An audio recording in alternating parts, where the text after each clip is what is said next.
नमस्कार, मैं साक्षी गौतम और आप देख रहे हैं साक्षी का बयान। आज मैं यहाँ श्रावस्ती में हूँ। यहाँ पर अखिल भारतीय नाग संघ का द्वितीय स्थापना दिवस मनाया जा रहा है और मैं यहाँ पर राही टूरिस्ट बैंगलोर श्रावस्ती में हूँ। ये बंगला जो है यूपी टूरिज्म का है। अखिल भारतीय नाग संघ के राष्ट्रीय अध्यक्ष डॉक्टर राजीव जी मेरे साथ में है। डॉक्टर स्वागत है आपका हमारे चैनल पर। नमस्ते डॉक्टर साहब, क्या प्रोग्राम है आज का? देखिए, ये आज जो हमारा प्रोग्राम है वो द्वितीय स्थापना दिवस अखिल भारतीय नाग संघ का हम लोग मनाने के लिए इकट्ठा हुए हैं श्रावस्ती को। ये जो अखिल भारतीय नाग संघ है ये हमारा सांस्कृतिक और सामाजिक और सांस्कृतिक है ना चार के लिए फैलाने के लिए है। तो हमारा जो ये श्रावस्ती है ये हमारा सांस्कृतिक धरोहर है। ये ऐसा जगह है जहाँ बुद्धा सबसे अधिक समय बसवास किए और यहीं पे जेतवन बुद्ध विहार है और यहीं पे सम्राट प्रसेनजित है ना राजा प्रसेनजित राज करते थे और ये श्रावस्ती एक समय में उस कौशल प्रदेश की राजधानी हुआ करती थी। और यहीं पे आप लोगों ने कहानी सुना होगा अंगुलीमाल डाकू का, जिसको बुद्धा ने उसके माइंड को बदल करके और उसको एक डाकू से अर्हत बना दिया। तो ये जो हमारी विरासत है हम लोगों को मारते नहीं, हम लोगों को ज्ञान से उसके दिमाग को बदल के अच्छा इंसान बनाते हैं। ये हमारी विरासत है। सर, आप बताएंगे कि श्रावस्ती को आपने क्यों चुना? अरे साहब, आप बताएंगे आपने इस स्थान को क्यों चुना जो आज मान्यवर ऐसा है, नाग बौद्ध संस्कृति की जितनी भी विरासतें हमारे पूरे इंडियन सब कॉन्टिनेंट में फैली हुई हैं, उन सब जगहों पे जाकर उस जगह की बारे में ऑब्जर्व करना, क्या स्थिति में है, क्या आज की डेट में क्या परिस्थिति है, ये हम आकलन करने के लिए जगह जगह अपनी जहाँ विरासत है वहाँ पे हम जाके ये अधिवेशन लगाते हैं। श्रावस्ती का महत्व जैसे हमारे चेयरमैन साहब ने बताया आपको, तथागत गौतम बुद्ध ने वर्षा काल के मैक्सिमम समय श्रावस्ती में बिताया है। तो ये ज्ञान का एक स्थल है। इस ज्ञान के स्थल में हम लोगों ने अपने कार्यकर्ताओं को बुलाया है। इस स्थल पर जैसे गौतम बुद्ध ने ज्ञान प्राप्त करके ज्ञान की ज्योत फैलाई, वैसा ही ये संगठन ज्ञान की ज्योत फैलाना चाहता है, इसलिए श्रावस्ती में ये कार्यक्रम रखा गया है। आप क्या कहेंगे जयन राम जी? ये हमारा द ऑल इंडिया नाग संघ का अखिल भारतीय नाग संघ का द्वितीय स्थापना दिवस हम मनाने जा रहे हैं और ये जो संघ के लिए बहुत बड़ी बात है कि हम जहाँ बुद्धा ने 25 वर्ष वर्षावास किया और अधिक समय उन्होंने दिया, तो उस भूमि को जानने के लिए हम सब इकट्ठे हुए हैं। और अपने जो हमारा जो संघ है उसका जो उद्देश्य है कि इस देश में जो भारत वर्ष में वो जो जाति व्यवस्था है और वर्ण व्यवस्था है उसको समाप्त करके जाति विहीन व्यवस्था बनाया जाए, इसके लिए हम लोग यहाँ एकत्रित हुए हैं। और बौद्ध और नाग जो वंश है, हमारा संस्कृति है, उसको हम फैलाना चाहते हैं, उसको जीवित करना चाहते हैं। क्योंकि हमारा जो इतिहास है वो बहुत पुरानी इतिहास है। हम नाग वंश के लोग हैं, हम श्रेष्ठ लोग हैं। ये हम मैसेज देना चाहते हैं पूरा दुनिया को, वर्ल्ड को मैसेज देना चाहते हैं। और हमारा भारतवर्ष में जितने भी नाग और बौद्ध संस्कृति है हम उसको जागृत करके लोगों को जागृत करना चाहते हैं। देखिए, आज हमारे साथ में महिलाओं की प्रतिनिधित्व भी है। साथ में हमने देखना चाहेंगे कि महिलाओं की भागीदारी में जितना जुनून और जोश देखने के लिए मिला है, किन विषयों पर आज अध्ययन करने वाले हैं, जो आज जो कार्यक्रम आयोजित होने वाला है, किन विषयों पर आपकी चर्चा होने वाली है। और आज हम यहाँ आए हैं नाग बौद्ध संघ के स्थापना दिवस के मौके पर हम लोगों को इनवाइट किया गया है।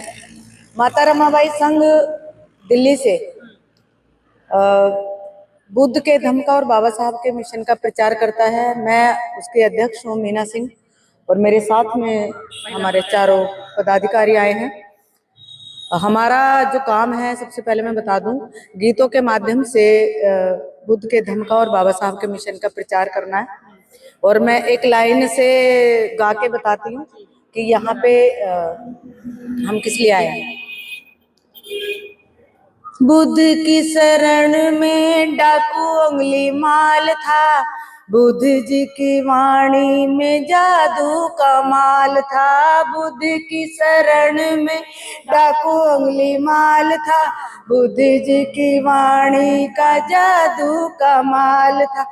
हिंसा वो छोड़ आया बुद्ध धम में, हिंसा वो छोड़ आया बुद्ध धम में, मन तो मेरा लग गया बुद्ध धम में, अजी मन तो मेरा लग गया बुद्ध धम में, बुद्ध धम में रमाबाई संग में, बुद्ध धम में रमाबाई संग में, मन तो मेरा लग गया बुद्ध धम में। आरती सिंह जी से हम जानेंगे कि कहाँ कहाँ से यहाँ लोग आए हैं। इसमें पूरे देश से आए हुए हैं, तमिलनाडु से भी, उत्तराखंड से भी और राजस्थान से भी और दिल्ली से भी लोग आए हुए हैं, और यहाँ के भी लोकल आदमी भी सारे आए हुए हैं और सारे इसमें सम्मिलित हुए हैं। और लखनऊ से, उत्तर प्रदेश से काफी संख्या में आए हैं, बिहार से भी। अब हम आपको सीधा मंच की तरफ ले चलते हैं। बता दें कि ये जो नाग संघ का कार्यक्रम में जो है 8 राज्यों से लोग यहाँ पर मौजूद हैं, चाहे दिल्ली है, राजस्थान है, उड़ीसा है, पटना है, सब जगह से यहाँ पर लोग आए हैं अपनी संस्कृति को, साहित्य, नेपाल से भी अपनी संस्कृति को बचाने के लिए, अपनी संस्कृति को जिंदा रखने के लिए। अब मेरे आप ये पूरी खबर जो है साक्षी का बयान और भीम प्रज्ञा न्यूज और दैनिक भीम प्रज्ञा को भी आप जरूर सब्सक्राइब कीजिए। और देखिए, जो अखिल भारतीय नाग संघ का राष्ट्रीय अधिवेशन है, इस अधिवेशन में पूरे भारतवर्ष के बौद्ध विचारधारा को लेकर के नाग संस्कृति के संरक्षण के लिए यहाँ पर सब लोगों ने लंबा अध्ययन और चिंतन विषय रखा है। महिलाओं का सत्र अभी प्रारंभ होने वाला है, उसी सत्र के साथ में यहाँ पर नाग दर्पण पत्रिका का शुभारंभ होने जा रहा है, जिनका संपादन बहुत ही बेहतरीन आर्टिकल के साथ में सांस्कृतिक सामाजिक मूल्यों के विषयों को बखूबी से उठाते हुए इसमें रखा गया। जैसा इस स्थान को चुनने के पीछे बौद्ध संस्कृति का बहुत बड़ा अनूठा संगम यहाँ देखने के लिए मिलता है, जहाँ 25 वर्ष तक महात्मा बुद्ध ने यहाँ पर अध्ययन किया और उनका अधिकतम समय यहाँ पर बीता। 25 साल का एक बहुत बड़ा महत्व है, इसलिए पूरे भारतवर्ष में यहाँ की संस्कृति, यहाँ के वातावरण और यहाँ का जो एनवायरमेंट है वो बहुत ही रमणीय स्थान है, ये देखने के लिए आपको मिलेगा। और जब पूरे देश भर के चिंतक और मनन करने के लिए, यहाँ स्मरण करने के लिए बहुत ही अच्छा यहाँ कार्यक्रम देखने के लिए मिलेगा। 3 दिवसीय इस कार्यक्रम में अलग अलग सत्रों में अलग अलग विषयों पर यहाँ पर व्याख्यान होंगे और देश भर के विद्वान लोग यहाँ पर आकर के भारतीय बौद्ध संस्कृति और नाग संस्कृति का संगम यहाँ देखने के लिए मिलेगा। यहाँ पर बहुत अच्छा पुस्तकों का स्टॉल भी लगा हुआ है, जहाँ पर पुस्तकें आपको लिए पढ़ने के लिए मिलेगा। जो भारत की मूल संस्कृति है, नाग संस्कृति है, जहाँ से उद्गम भारतीय संस्कृति का होता है। बौद्ध संस्कृति जहाँ पर सम्यक न्याय, स्वतंत्रता, समानता की बात सिखाया जाता है, जिस थीम पर भारत का संविधान गति करता है और विभिन्नता में एकता के सूत्र में बांधने की कोई ताकत है, तो इस संस्कृति में देखने के लिए है जो नाग संस्कृति, और उसी से उद्भव आगे जाके बौद्ध संस्कृति का आता है। पूरे विश्व में शांति का संदेश जहाँ दिया गया है। जब भारत से बाहर जब लोग जाते हैं तो अब ये कहते हैं कि मैं बुद्ध की धरती से आता हूँ। देश के प्रधानमंत्री को यह मजबूरन कहना पड़ता है कि मैं बुद्ध की धरती से आता हूँ। ऐसी संस्कृति और मूल्यों की बात यहाँ होने वाली है। और आप इस कार्यक्रम में बहुत ही दिन भर का यहाँ बहुत ही आयोजन समिति ने का शुक्रिया अदा करना चाहेंगे कि दोस्तों जो नहीं आए हैं, ये द्वितीय स्थापना दिवस के अवसर पर आयोजित इस कार्यक्रम में आपको जो देखने के लिए मिलेगा बहुत ही अनूठा, और हम आपको लाइव लगातार इस कार्यक्रम को दिखा रहे हैं। आप हमारे चैनल पर आ जाइए और देखिए कि इस कार्यक्रम में कितना आयोजन समिति ने बहुत ही बेहतरीन तरीके से सजाया है।